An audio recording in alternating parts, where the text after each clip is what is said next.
Olá, meu nome é Eli Vinícius dos Santos Brito. Hoje eu vou falar um pouco sobre o estudo do mecanismo da reação de formação do HNO por NO e H2S.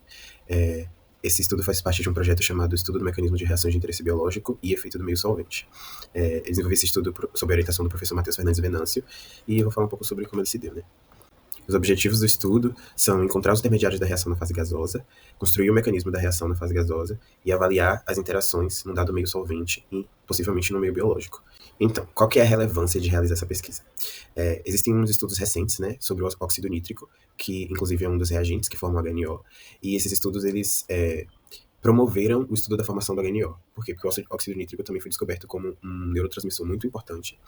E, a partir disso, começaram a existir estudos que indicavam que o HNO ele é um agente de sinalização mais extenso ainda do que o NO. Então, os estudos sobre o NO, eles levaram os estudos sobre o HNO. E aí, por quê, né? Porque o HNO ele está começando a ser associado, né, na literatura ao controle fisiológico de enzimas através de metais oxidados ou até compostos que contêm tióis. E alguns trabalhos já fazem referência, né, que alguns doadores de HNO, como a cianamida, elas são utilizadas para tratar alcoolismo crônico e insuficiência cardíaca. A grande questão desse trabalho, desse estudo, é entender como esse mecanismo ocorre, né? A gente tem algumas informações que, aliada, né, a dados experimentais, a gente sabe que o NO reage com H2S, né, produzindo o HNO, mas a gente não sabe exatamente como, né?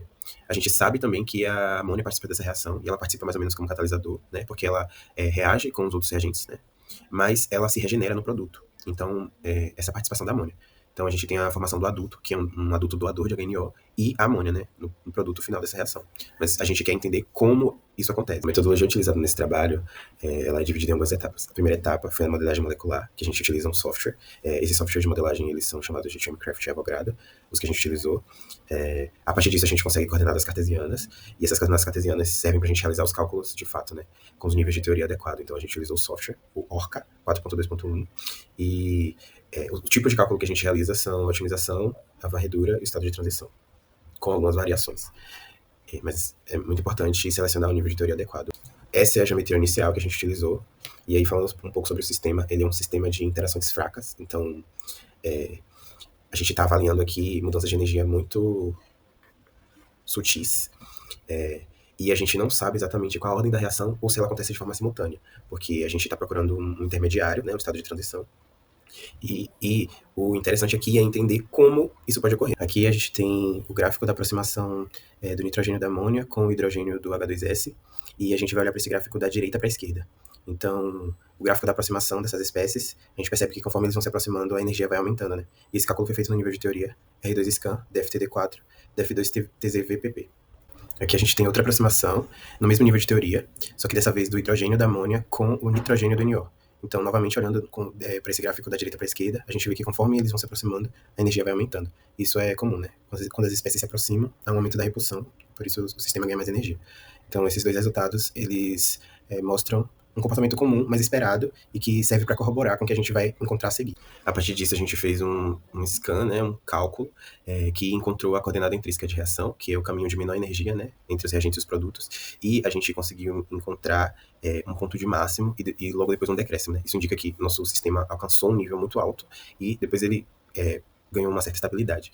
E essas são as características de um estado de transição. Então, esse é um resultado esperado e que indica o caminho, né, para construir um mecanismo, que é o que a gente está interessado. Primeiro, a gente tem a geometria inicial, que é o ponto 1, né, com uma certa distância das três espécies, e logo em seguida a gente tem o estado de transição, né, que na realidade é o ponto 51, e ele já mostra uma aproximação do hidrogênio da amônia com o nitrogênio do NO e do hidrogênio do H2S com o nitrogênio do NO.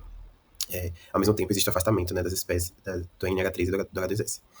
O estado de transição, ele é o ponto máximo do gráfico, então ele é o ponto exatamente antes do sistema descer a energia, né, ter um nível de energia menor.